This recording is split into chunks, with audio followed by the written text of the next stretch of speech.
코로나19 바이러스가 전 세계적으로 유행하면서 작년 한국교회는 대면 예배 중단이라는 초유의 사태를 겪었습니다. 감염 확산 방지를 위해 당연한 조치였고 전염병에 대한 대책에 교회가 앞장서야 하는 것은 분명한 일입니다. 그러나 이러한 안타까운 일들을 겪으면서 한국교회의 많은 지도자들과 성도들은 말라기서의 말씀을 기억할 수밖에 없었습니다. 말라기 1장 10절의 말씀입니다. 함께 읽겠습니다. 만군의 여호와가 이르노라 너희가 내 제단 위에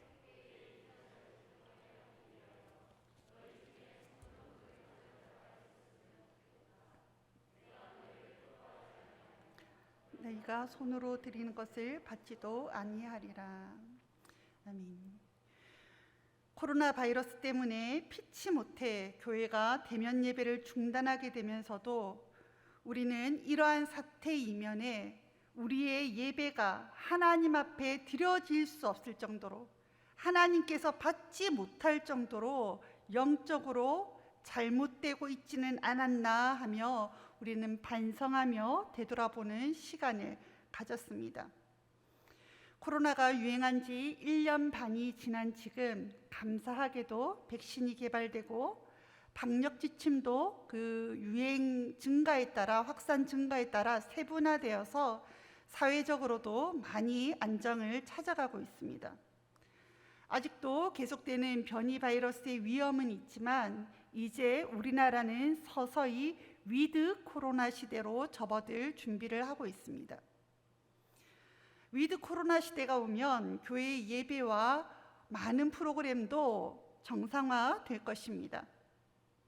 하지만 예배 참석의 인원수와 모임이 이전과 같아졌다고 해서 우리의 예배가 거룩의 모습을 회복할 것은 아니라는 것을 우리 모두는 압니다. 예배의 회복은 국가가 명령하는 것이 아니라 하나님께서 허락하시는 것이기 때문입니다. 하나님께서 우리 산성교회 가운데 거룩의 모습을 회복하시도록 우리가 함께 기도하며 나아가는 오늘 이 밤 되길 바랍니다. 오늘 본문은 우리가 너무나 잘 아는 예수님의 성전 정화 사건입니다.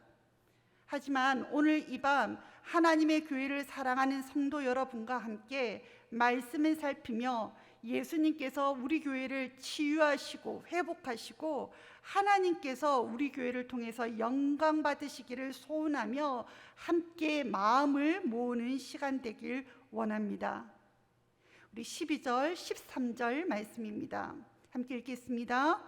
예수께서 성전에 들어가사 성전 안에서 매매하는 모든 사람들을 내쫓으시며 돈 바꾸는 사람들의 상과 비둘기 파는 사람들의 의자를 둘러 엎으시고 그들에게 이르시되 기록된 바 내 집은 기도하는 집이라 일컬음을 받으리라 하였거늘 너희는 강도의 소굴을 만드는도다 하니라. 아멘. 오늘 본문은 예수님께서 마지막 유월절 예루살렘 성에 입성하시고 난 이후의 일입니다. 유월절이 되면 예루살렘에는 수많은 사람들이 모였습니다. 유월절 절기를 지키기 위해 이스라엘 전역에서 뿐만 아니라 먼 다른 나라에 흩어졌던 유대인들이 모였는데 그 수가 100만이 넘었다고 합니다. 당시 예루살렘에 상주하던 인구가 6만 정도로 추산되는데 갑자기 많은 디아스포라 유대인들이 예루살렘에 모여서 유월절을 지키게 되니 여러 어려움이 발생하였습니다.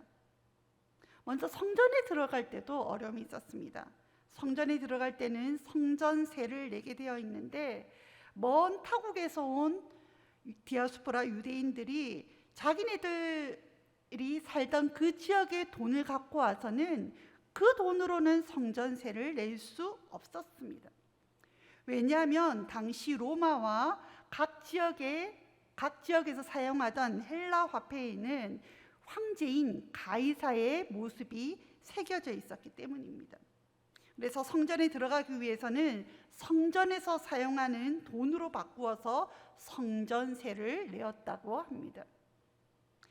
하나님께서 모세를 통해서 정하신 성전세는 모든 사람이 동일합니다. 반세겔입니다.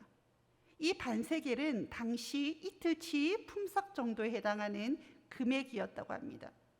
그런데 이 성전에서 사용하는 돈으로 바꾸어 줄 때 환전 수수료가 50%나 되었다고 합니다. 그러니까 돈으로 환산하면 이틀치 품삯 정도를 내면 되는데 사흘치 품삯에 해당하는 금액을 지불해야 했던 것입니다. 이렇게 돈을 바꾸면서 많은 차익이 발생하는데 이 모든 과정 가운데 제사장과 산헤드린 공의에 묵인하여서 이 일이 이루어졌다라고 합니다. 성전세에도 이런 문제가 있었고요.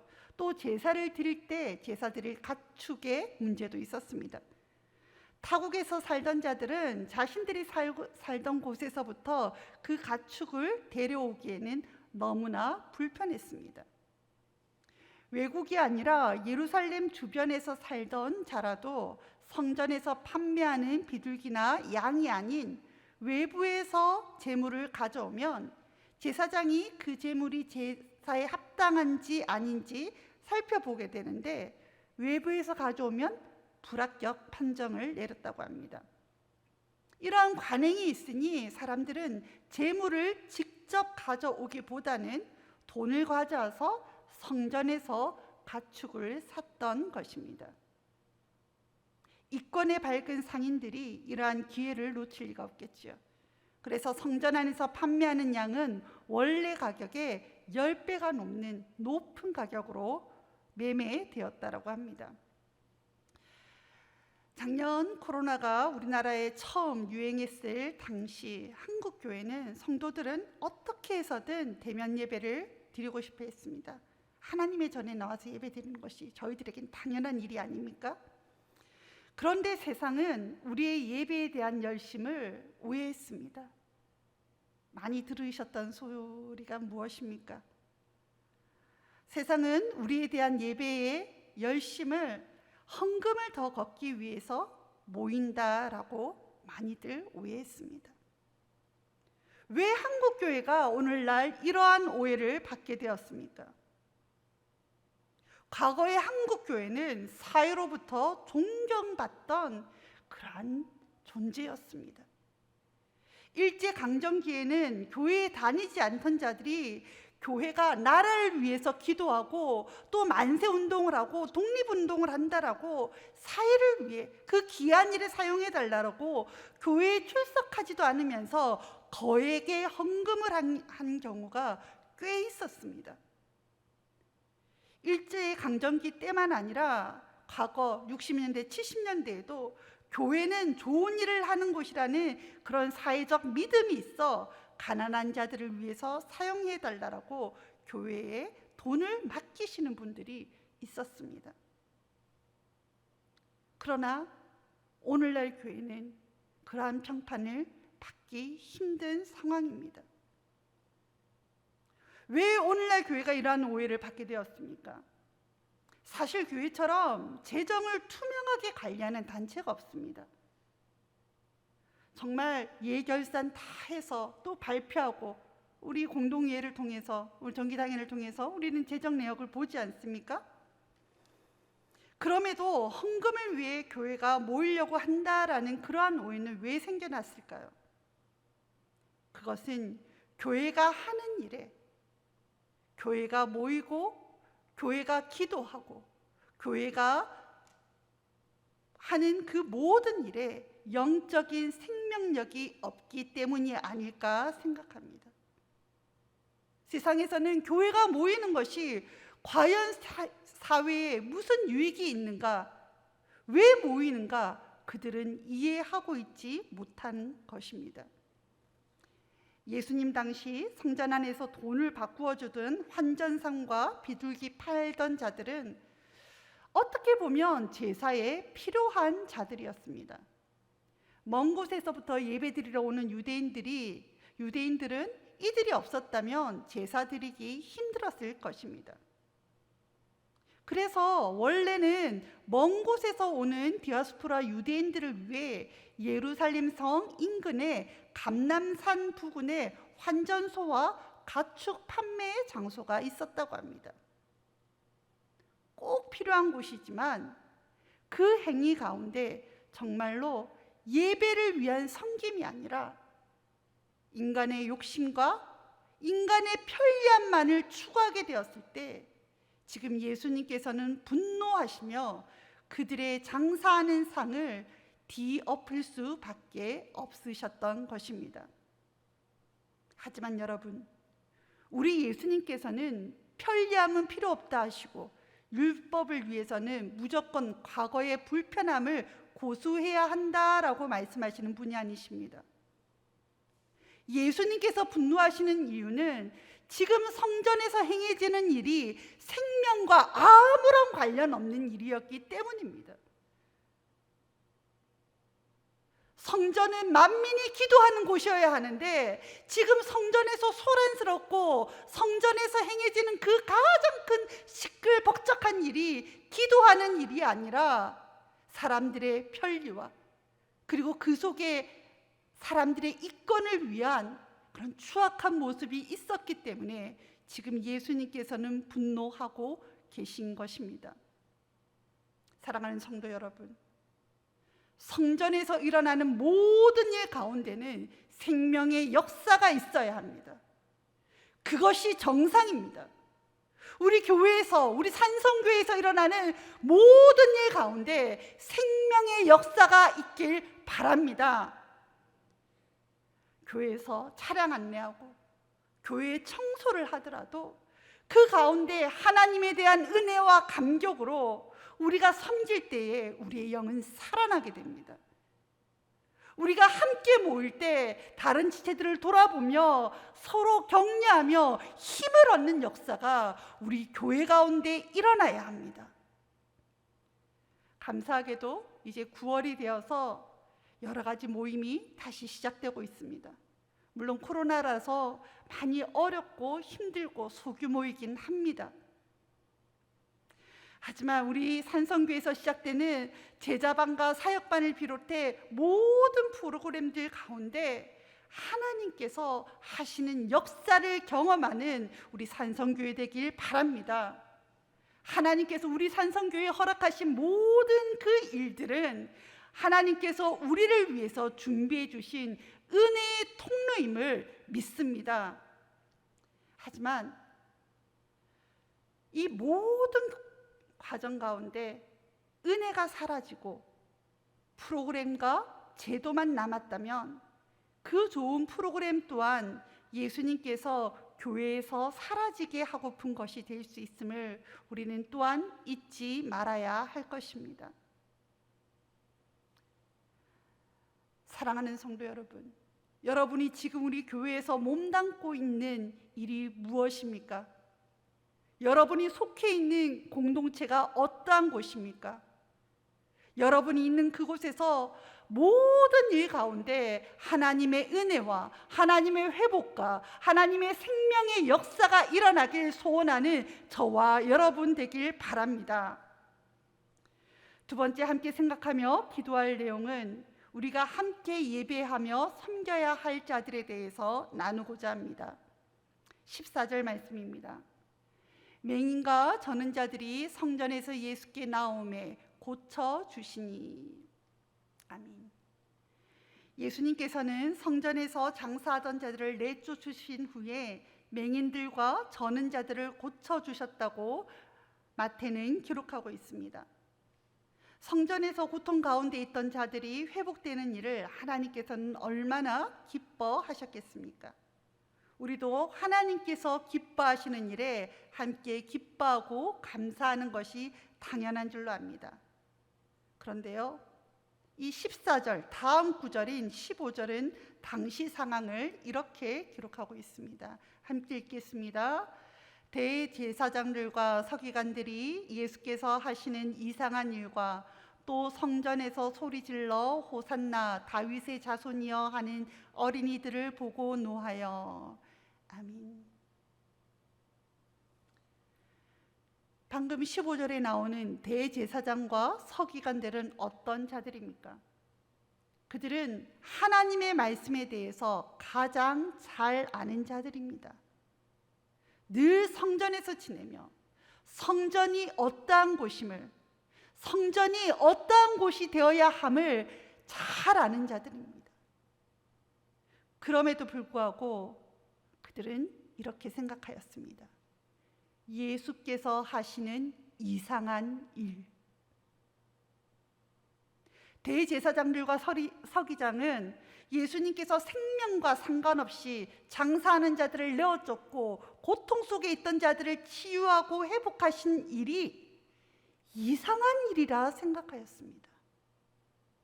이것은 이상한 일이 아니라 당연한 일입니다. 그들은 장사하는 자들이 성전에 있는 것이 이상한 일이 아니라고 생각하고, 맹인과 전능자들이 성전에 들어온 것이 이상한 일이라고 반대로 생각하며 지금 분노하고 있습니다.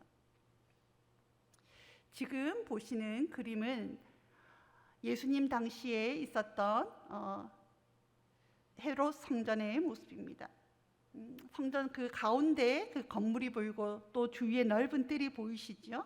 이 건물 안부터 우리가 살펴보면은요, 성전 제일 안쪽에 지성소와 성소가 있고, 그 건물을 나와서 그 밖은 남자들이 기도하는 뜰이 있는데 이곳을 이스라엘의 뜰이라고 불렀습니다. 그리고 또 중간에 그 담이 있는데 그 담 밖에는 유대인 여인들이 드나들 수 있는 여인의 뜰이 있었고, 그리고 이제 그 바깥에 건물을 둘러싸고 있는 그 벽 외쪽에 이방인의 뜰이 있었습니다. 이 여인의 뜰, 그 유대인의 뜰과 이 성전과 이방인의 뜰을 구별하는 그 중간중간에 문이 있는데, 이 벽에는 이런 경고문이 붙어 있었다고 합니다. 이곳에 들어올 경우 사형에 처한다, 이러한 내용의 글귀가 붙어 있었다라고 합니다. 그리고 이 이방인의 뜰에 환전상이나 짐승을 파는 상인들이 바깥에서 장사하고 있었습니다.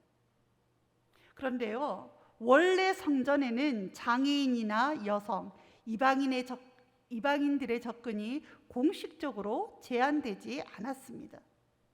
다만 레위기의 말씀에 따라 제사장 가문에서 태어난 사람이라도 눈이 멀거나 다리를 절 경우에는 성전에서의 근무가 허락되지 않았던 규정이 있습니다. 그런데 이러한 규정이 점차 확대되어 소경과 다리를 저는 사람 모두에게 성전 출입이 금지된 것입니다. 헤롯 성전을 건축한 자들은 이 확대된 유대교의 정결법을 적용하여서 유대 여자들은 더 낮은 곳에 두고 이스라엘 뜰로부터 배제시키고, 비유대인들은 여인의 뜰보다 더 바깥에 두었습니다. 그래서 이방인들은 이 예수님 당시에 죽음을 각오하지 않고는 성전의 유대인 구역에 발을 딛지 못하였습니다. 그러나 하나님께서는 민수기에서 이렇게 말씀하고 계십니다. 민수기 15장 14절에서 16절의 말씀입니다. 함께 읽겠습니다. 너희 중에 거류하는 타국민이나 너희 중에 대대로 있는 자나 누구든지 여호와께 향기로운 화제를 드릴 때에는 너희가 하는 대로 그도 그리할 것이라. 회중 곧 너희에게나 거류하는 타국인에게나 같은 율례이니 너희의 대대로 영원한 율례라. 너희가 어떠한 대로 타국인도 여호와 앞에 그러하리라. 너희에게나 너희 중에 거류하는 타국인에게나 같은 법도 같은 규례이니라. 아멘. 같은 법도 같은 규례이니라. 하나님이 이렇게 말씀하고 계십니다. 출애굽기를 살펴보면 출애굽할 때 이스라엘 백성의 무리에는 야곱의 후손뿐만 아니라 수많은 잡족들, 즉 이방인들이 포함되어 있었습니다. 이방인들 역시 하나님을 믿기 원하여 할례를 받을 경우 이스라엘 공동체로 인정된다라고 하나님은 말씀하셨습니다. 이방인도 할례를 받으면 유월절 음식을 먹을 수 있었으며 성막에 나와 제사도 행할 수 있었습니다. 그런데 사람들의 억측과 악함이 그들이 하나님 앞에 나오는 것을 막았습니다. 예수님께서 성전에서 장사하는 자들을, 생명과 관계없는 일을 하는 자들을 내어 쫓으시고 이들을 고쳐주었을 때 성전에 대해서 잘 아는 자들이 이렇게 생각했습니다. 예수께서 하시는 이상한 일. 오늘날의 한국교회는 어떠합니까? 얼마 전에 탈북민 중독에 대해서 공부하고 또 탈북민들을 위한 사역을 준비하고 있는 후배를 만났습니다. 그런데 그 후배가 하는 이야기가 통일이 두렵다고 말했습니다. 왜냐하면 한국교회가 너무나도 준비가 되어 있지 않기 때문에 한국교회가 교회마다 통일을 위해서 기도하고 북한을 위해서 기도하지만 막상 통일이 되면 한국교회의 추악한 민낯을 보게 될까 너무나도 두렵다고 말했습니다. 통일은 우리에게 너무나도 먼 일처럼 느껴집니까? 그렇다면 위드 코로나가 올 때 우리의 모습은 어떨까요? 이 위기가 넘어가고 위드 코로나로 전환되어서 다 함께 예배드리게 될 때 교회는 그 이전에 하나님께서 주셨던 그 감격과 사랑과 그 은혜 가운데 우리 다시금 예배를 드릴 수 있을까요? 냉철하게 돌아봅시다. 우리가 이 시절이 너무나도 익숙하여서 그동안 교제하지 못했던 그 성도들을 우리가 사랑으로 돌볼 여력이 있습니까? 다시 이 코로나가 끝나서 돌아갔을 때에도 이전처럼 하나님께서 차라리 문을 닫을 자가 있었으면 좋겠다고 할 그때처럼 우리가 동일한 모습으로 하나님 앞에 서 있다면 교회는 또다시 문을 닫게 되는 그런 영적인 침체기가 다시 돌아올지도 모릅니다. 여러분의 각 동상과 목장은 어떻습니까? 잘 연락하지 못했던 지체들을 돌아볼 여력이 있습니까? 그들의 영혼을 살피고 그들의 마음을 돌보고 위에 기도해 줄 여력이 있습니까? 혹시 우리의 완악함이 그 옛날 유대인들이 율법을 점점 왜곡되게 확대 적용하였던 것처럼 믿음이 연약한 자들을 정죄하고 얽매고 오히려 그들을 교회 밖으로 몰아내고 있지는 않습니까? 우리의 소그룹 가운데, 목장 가운데, 우리 남녀전도회, 남성교회 가운데 하나님의 사랑과 회복의 역사가 있도록 오늘 밤 한마음으로 기도하는 저와 여러분 되길 바랍니다. 이 참 말씀을 전하는 자로서 딜레마가 있습니다. 어떠한 딜레마가 있냐면요, 교회의 부족함을, 또 성도들의 부족함을 우리가 지적해야 될 때가 있습니다. 그런데요, 참 우리가 이 설교자가 가지는 딜레마는 뭐냐면 여러분들을 야단치는 것이 아니라 정말 이곳에 나와서 함께 예배드리고 하나님 앞에 말씀 듣는 이들은 정말 귀한 말씀으로 하나님 앞에 정말 간절한 마음으로 나오는 것을 저희들이 압니다. 하지만 저희들이 이렇게 강단에서 말씀드리는 것은 함께 하나님 앞에 그것을 위해서 하나님의 그 거룩한 일이 이 교회 가운데, 우리 공동체 가운데 일어나도록 함께 사모하며 기도하기 위해서 저희들이 말씀으로 권면하는 것입니다. 오늘 이 밤 함께 기도할 때 하나님의 그 거룩한 역사가 일어나고 그 은혜를 체험하는 저와 여러분이 되길 바랍니다. 이 말씀을 듣는 여러분은 혹시 교회 학교 학생입니까? 그렇다면 여러분이 속한 반과 부서의 부흥을 위해서 함께 기도하길 바랍니다. 또한 여러분이 다니는 학교의 복음화를 위해서 오늘 밤 기도하길 원합니다. 여러분, 말씀 듣는 여러분께서 청년회이십니까? 그렇다면 청년회의 부흥과 여러분이 속한 그 마을을 위해서 함께 기도하길 원합니다. 위드 코로나 시절이 이제 멀지 않았습니다. 지금 교회에 행해지는 여러 제약들이 사라지고 좀 더 자유롭게 모이고 예배 드릴 수 있을 때 부흥과 회복의 역사가 우리 산성교회 가운데 있길 소망합니다. 바라건대 우리 산성교회 성도들 가운데 그 옛날 제사장과 서기관들처럼 예수님께서 하시는 이상한 일이라는 잘못된 시각이 조금도 없길 바랍니다. 편하게 예배만 드리면 되지 왜 이렇게 번거롭고 귀찮게 하느냐 하는 그런 생각이 오늘 밤 하나님께서 우리 교회 가운데서 모두 다 몰아내어 주시길 소원합니다. 그렇다면 제사장과 서기관들은 그때 왜 그러한 생각을 하게 되었을까요?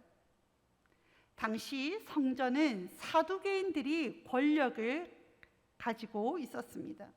이 사두개인들의 이 특징은 내세를 믿지 않았습니다. 사두개인들의 관심은 오직 이 땅에서 잘 먹고 잘 사는 것, 현재의 부귀 영화에만 관심이 있었습니다. 사랑하는 성도 여러분, 우리는 이 땅에 살고 있지만 하늘에 속한 자들입니다. 현재를 살아가고 있지만 예수께서 다시 오셔서 다스릴 하나님의 역사 속에 살아가는 자들입니다. 오늘 이 말씀을 나누면서 말라기 1장 10절의 말씀을 함께 읽고 시작했는데 그 다음은 하나님께서 이렇게 말씀하고 계십니다. 함께 읽겠습니다. 만군의 여호와가 이르노라.